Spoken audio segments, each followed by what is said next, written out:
नमस्ते दोस्तों। लोग कहते हैं कि सुकून और शांति ढूंढने के लिए बड़े शहरों या विदेश जाना पड़ता है, लेकिन शायद उन्होंने अभी तक सरदार शहर का मेलूसर बीका नहीं देखा। आज मैं आपको उस मिट्टी की सैर कराऊंगा जहां पत्थर से पहले भाईचारा रखा गया था। अगर आपकी रगों में अपनी मिट्टी का खून दौड़ता है तो इस वीडियो को अंत तक देखिएगा, क्योंकि आज मेलूसर बोलेगा और पूरी दुनिया सुनेगी। हमारी यात्रा शुरू हुई गांव के बस स्टैंड से। यहाँ का नज़ारा वाकई किसी शहर से कम नहीं है। आगे बढ़ते ही दिखाई दिया बालिका विद्यालय, जहाँ पढ़ लिखकर गांव की बेटियां भविष्य संवार रही हैं। तभी नजर पड़ी राज डिजिटल स्टूडियो पर राज भाई दुकान बंद करके कहीं गए थे। अरे राज भाई, दुकान समय पर खोलिए, मेलूसर के गबरू फोटो खिंचवाने का इंतजार कर रहे हैं। अब बारी थी भक्ति की। हम पहुंचे ठाकुर जी के मंदिर और फिर वीर हनुमान जी के द्वार। वहां एक नन्हा बच्चा अपनी साइकिल की चेन चढ़ा रहा था। उसे देखकर अपना बचपन याद आ गया, वही मासूमियत और वही मेहनत। इसके बाद हमने माथा टेका भभूता सिद्ध नखत बन्ना के दरबार में, जिन्हें सांपों और बिच्छुओं के देवता के रूप में पूजा जाता है, और पास ही करणी माता के पावन मंदिर में आशीर्वाद लिया।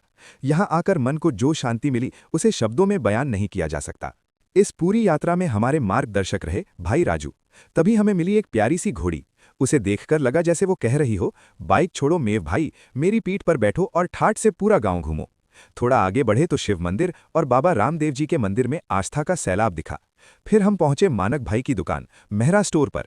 यहां हमने अपने लिए एक नया सूट लिया, क्योंकि गांव की सैर अब स्टाइल में जो करनी थी। सूट तो पहन लिया, लेकिन असली मजा तो आयुष्मान केंद्र के बाहर आया। यहाँ ताश की ऐसी महफिल जमी थी कि लगा जैसे सब अभी के अभी सरपंच बनने की तैयारी कर रहे हों। पान, ईंट और चिड़ी के पत्तों में सब मग्न थे। अरे भाइयों, पत्तों पर कम और गांव के विकास पर ज्यादा ध्यान देना। पास ही दीवार पर बैठा वो नटखट बच्चा और पुराना कुआं कई पीढ़ियों की यादों को समेटे हुए था। फिर नजर पड़ी शाम हेयरड्रेसर पर। सोचा बाल कटवा लूं, पर फिर लगा कि शूटिंग कौन करेगा। शाम भाई अगली बार पक्का। सबसे दिल को छू लेने वाला दृश्य दिखा दिव्यांशु किराना स्टोर पर, जहां हिंदू और मुस्लिम भाई एक साथ बैठकर गपशप कर रहे थे। यही है मेलूसर की असली खूबसूरती, एकता और भाईचारा। पास ही मदरसा, इंग्लिश मीडियम स्कूल और आंगनबाड़ी गांव की तरक्की की कहानी कह रहे थे। तभी मेरी बाइक झरझर करने लगी तो हम पहुंचे विनोद भाई के पास। विनोद भाई बोले, चिंता मत करो मेव, अभी इसे रॉकेट बना देता हूं। वाकई विनोद भाई का जुगाड़ लाजवाब है। सफर का अंत हुआ राजू भाई के घर पर, जहां की चाय और अपनापन हमेशा याद रहेगा। मेलूसर सिर्फ एक गांव नहीं, एक बड़ा परिवार है। तो दोस्तों, कैसा लगा हमारा प्यारा मेलूसर बीकान? अगर आपको अपनी मिट्टी पर गर्व है तो इस वीडियो को अपनी स्टोरी पर जरूर लगाएं और दबाकर शेयर करें, ताकि सबको पता चले कि मेलूसर क्या चीज है। मिलते हैं अगली यात्रा में। जय हिंद, जय राजस्थान।